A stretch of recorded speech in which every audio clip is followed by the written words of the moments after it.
এক সতীর্থকে নেটে কখনোই বল করেন না কুলদীপ যাদব। কেন বারবার ফিরিয়ে দেন অনুরোধ? দিল্লি ক্যাপিটালসের অনুশীলনে ক্রিস্টান স্টাবসকে বল করেন না কুলদীপ যাদব।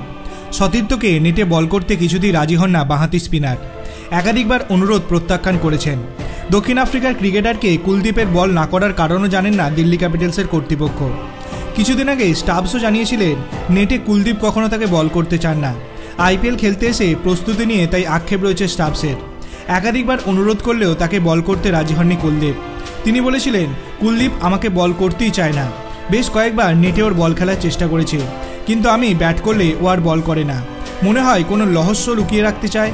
কারণ বলতে পারবো না, তবে বেশ কয়েকবার চেষ্টা করেও কুলদীপের বলে অনুশীলন করতে পারেনি। আসন্ন টি-20 বিশ্বকাপের কথা ভেবেই কি বল করেন না কুলদীপ? স্টাবস বলেছেন, এমন কিছু কখনো বলেনি কুলদীপ। এটা একটা কারণ হতেও পারে। এখানে আমরা একসঙ্গে খেলছি, কিন্তু বিশ্বকাপে আমরা প্রতিপক্ষ হিসাবে খেলব। প্রোটিয়া সতীর্থকে নেটে কুলদীপের বল না করতে চাওয়া নিয়ে দিল্লি ক্যাপিটালসের মধ্যে কোনো বিতর্ক না থাকলেও রহস্য রয়েছে।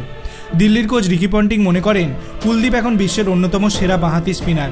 জাতীয় স্বার্থে নিজের কোনো বিশেষ অস্ত্র লুকিয়ে রাখতেই পারে। ও স্পিনের বিরুদ্ধে অন্য দেশের ক্রিকেটারকে হয়তো অভ্যস্ত করে দিতে চাইছে না, কারণ বোলাররা নতুন কোনো অস্ত্র সাধারণত নেটেই চেষ্টা করে। পন্টিং বলেছেন, আমার দেখা অন্যতম সেরা বাঁহাতি লেগ স্পিনার কুলদীপ। সেরা ব্যাটারদের বিরুদ্ধে কুলদীপ দুর্দান্ত বল করে। অনুশীলনে কুলদীপের বল দেখতে না পারার আক্ষেপ স্টাবসের থাকলেও হেলদোল নেই ভারতীয় স্পিনারের।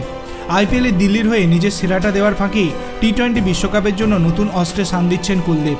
আপনার কি মনে হয়, টি-20 বিশ্বকাপে কুলদীপ যাদবের বল থেকে কি আমরা আগুন দেখতে পাবো? আপনার অভিমত আপনি কমেন্ট সেকশনে জানাতে পারেন। ভিডিওটি ভালো লাগলে লাইক করবেন, চ্যানেলটিকে সাবস্ক্রাইব করতে ভুলবেন না। ধন্যবাদ।